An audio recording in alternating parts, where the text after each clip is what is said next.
बोलिए सदगुरु भगवान की, रुद्रेश्वर महादेव की नमः। पार्वती पतये हर हर महादेव।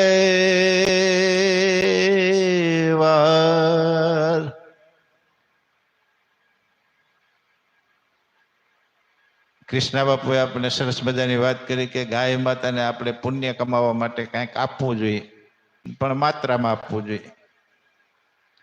પછી વ્યાસપીઠેથી જલારામ બાપાની વાત આજે આપણે સાંભળી। એમાં બાપુએ કીધું કે ગંગા અને જમના નામની ગોરી ત્યાં હજી વીરપુરમાં છે, પણ એનો ઇતિહાસ શું છે એ આપને એક વાત કરું। એક સાહિત્યકાર પાસેથી મેં સાંભળ્યું। જલારામ બાપાનું પુસ્તકો તો મેં નથી વાંચેલા, પણ કહેવાય છે કે જલારામ બાપા જ્યારે હયાત હતા ત્યારે ત્યાં એક સત્સંગ સભા ચાલુ હતી। 7-8 દિવસનો સત્સંગ છે અને ત્યાં હરિહર ચાલુ છે।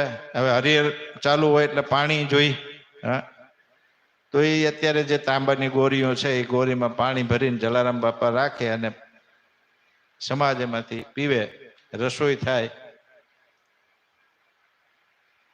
એ સત્સંગ સભા ચાલુ છે, 2 દિવસ થયા। એમાં તીર્થનો મહિમા આવ્યો એટલે બાપાનો ખાસ સેવક, નામ તો મારા મગજમાંથી નીકળી ગયું છે, એને એમ થયું કે મારે ગંગા જમના જાત્રાએ જવું જોઈએ। આ કથામાં કેવી સરસ દિવ્ય વાત આવી છે કે ગંગા સ્નાન કરવાથી આ પુણ્ય મળે, જમના સ્નાન કરવાથી આ પુણ્ય મળે। એક દિવસ વિચાર રહ્યો એને, આખો દિવસ વિચાર કરતા કરતા પછી સાંજે જલારામ બાપાને કીધું, બાપા કે જાત્રાએ જવાની ઈચ્છા છે, આ સભા પૂરી થાય સત્સંગ સભા પછી હું જાત્રાએ જઈ આવું, ગંગા જમના સ્નાન કરી આવું। કાંઈ વાંધો નહીં બેટા, પણ હવે તારે ડ્યુટી છે ને એ મંડપમાં છે તારી ડ્યુટી, ને મંડપના દરવાજે તારે સુવાનું છે। બાપાનો અંગત સેવક એટલે બાપાના રૂમમાં સૂતો હોય, બાપાની ખાસ સેવા કરતો। પણ બાપાએ કીધું કે જાત્રા તારે કરવી છે ને, તો કે હા, તો આજથી તું છે ને ત્યાં દરવાજે સૂજે, મંડપના ગેટ પાસે, એટલે રાત્રિના ચોકી પહેરો તારે કરવાનો છે, કોઈ આવે જાય તો ખબર પડે, ને આપણા સામાનનું સરસામાનની રક્ષણ કરજે, એની રક્ષા કરજે, એનું ધ્યાન રાખજે। તો અનન્ય સેવક એટલે એને એવું કાંઈ એમ નહીં કે બાપાએ આમ કેમ કીધું છે, નહીં, બાપાનો હુકમ થયો એટલે આપણે ગેટ પાસે સુવાનું। એ ભાઈ ગેટ પાસે સૂતા, રાત્રે 3 દેવીઓ પાણીના બેડા લઈ અને આવી, 3 માતાજીઓ પાણીના બેડા લઈને આવી અને જે ગંગા જમનાની અત્યારે જે ત્રાંબાની ગોરીઓ છે ને એ ગોરી ભરી પાછી નીકળી ગઈ। ભાઈ વિચાર કરે આ શું છે, આ રાત્રિના બેનો આવી, રાત્રિના બૈરા આવ્યા અને આ ગંગા જમનાની જે ગોરી છે એ ગોરીઓમાં પાણી નાખ્યા। ગંગા જમના નામ તો પછી પડ્યા, એ ત્રાંબાની ગોરીઓ મોટી હતી, કારણ કે મોટું સદાવ્રત એટલે પાણી વધુ જોઈએ। કા હેલું લઈને આ બેનો આવી અને આ ગોરીઓ ભરીને વહી ગઈ। પછી આને અજપ્પો થઈ ગયો એટલે રાતે નીંદર ન આવી, વિચાર જ કરે છે શું હોય છે, આ કોણ બેનો હોય છે। સવારે બાપા સ્નાન કરી અને આસન ઉપર બેઠા એટલે પહેલો આ ભાઈ પહોંચ્યો, બાપા એક સવાલ છે। તો શું છે? રાતે કોઈ બેનો આવી અને આપણે આ જે ગોરીઓ છે એમાં પાણી ભરી ગઈ છે, કોણ છે? તો બેટા મને શું ખબર, એટલે તો તને ત્યાં રખોલું રાખવા મૂક્યો છે, કાલે આવે એટલે પૂછી લેજે કોણ છે। હવે બીજે દી ત્યાં સૂતા, બીજે દી રાત્રે યાદ બન્યો,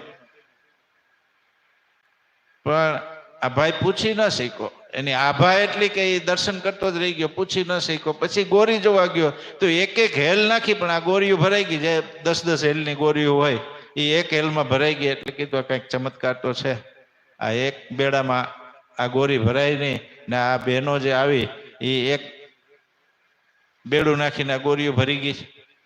મેં જોયેલું, રાતે તો ખાલી હતી। બીજે દી પાછો બાપા પાસે કહ્યું, બાપા આવું કંઈક અચરજ છે, કંઈક નવાઈ પમાય એવું છે, બેનો તો એક હેલ નાખીને આ ગોરીઓ ભરી ગઈ, કોણ છે એ બેનો? તો બેટા હું શું જાણું, હું તો અહીં બેઠો છું ઝૂંપડીમાં, ત્યાં કોણ આવતું હોય, કોણ સેવા કરતું હોય, મને શું ખબર. જો કાલ આવે તો પૂછી લેજે, અને એ એનો પરિચય આપે તો જ તને મજા આવશે. હું કહીશ તો તને મગજમાં નહીં બેસે. એટલે ભાઈ નક્કી કરી લીધું કે આજ તો પૂછવું જ છે. એ હેલ નાખીને બહાર નીકળે એટલે ગેટ પાસે ઊભી ગયો પગે. તો કારણ કે એક ભક્તની એક સંતની સેવા કરેલો ને એટલે વિનમ્રતા હોય ને પગમાં પડી ગયો. માં, કોણ છો આપ? શા માટે આ સેવા કરો છો? ક્યાં ગામના છો? તો કીધું બેટા નહીં ઓળખા? તો કે ના, આમાં 3 દિવસથી તમે આવો છો, 3 દિવસથી તમારા દર્શન કરું છું, અને આ કાલે મેં જોયું એક હેલમાં તમારી આ ગોરી ભરાઈ ગઈ છે, માટે આપ કોણ છો? કૃપા કરીને કહો. ત્યારે એ બહેનોએ કીધું બેટા અમે ગંગા જમના સરસ્વતી છીએ. આ ભગત અહીં એટલી બધી સેવા કરે છે તો અમારી ફરજ થાય એટલે અમે રોજ સેવા કરવા આવી છીએ. આજ નહીં, બાપા જ્યારથી અન્નક્ષેત્ર ચલાવે ને ત્યારથી અમે આ ગોરીમાં પાણી અમે જ ભરીએ છીએ. અને પગમાં પડી ગયો. સવારે બાપા પાસે ગયો, એના પગમાં પડી ગયો. બાપા તો આવું છે. તો બેટા ગંગા અને જમના જો અહીં પાણી ભરવા આવતી હોય તારે ત્યાં સ્નાન કરવા જવાની શું જરૂર છે? સંતોની સેવા કર, બધું મળી જાય. એટલે આપણે કીધું સદગુરુના શરણમાં 68 તીર્થનું પુણ્ય છે. એમાં જો આપણે ભાવથી સેવા કરી લઈએ ને તો ક્યાંય જવાની જરૂર નથી, બધું ત્યાં આવે છે. પણ પેલા વાત કરીએ એમ આપણી દ્રષ્ટિ સાફ થઈ જવી જોઈએ. ભગવાનની સદગુરુની આપણે ઉપર કૃપા થઈ જવી જોઈએ, નહીતર આપણે એને ઓળખી ન શકીએ. તુલસીદાસના ચરિત્રમાં આપણે જોયું ને, ગંગા જમના એ હેલ ભરીને આવતા ની પાણી ભરતા એટલે તે દિવસથી એનું નામ ગંગા જમના પડી ગઈ, બે ગોરીનું. ને હજી એમ કે છે કે વીરપુરમાં ગંગા જમના ગોરી બે છે, દર્શન માટે રાખ્યા છે. એટલે આવા દિવ્ય પ્રસંગો સંતોના જીવનમાં બન્યા હોય છે. અને દિવ્યતાને પામવા માટે આપણે આપણા જીવનને દિવ્ય બનાવવા પડે છે. આપણે બધા જતા હોય જલારામ બાપાના દર્શન કરવા, પણ આપણે કોઈક દીક એવી ઈચ્છા થવી જોઈએ કે આ દિવ્યતા અમારા જીવનમાં કેમ આવે.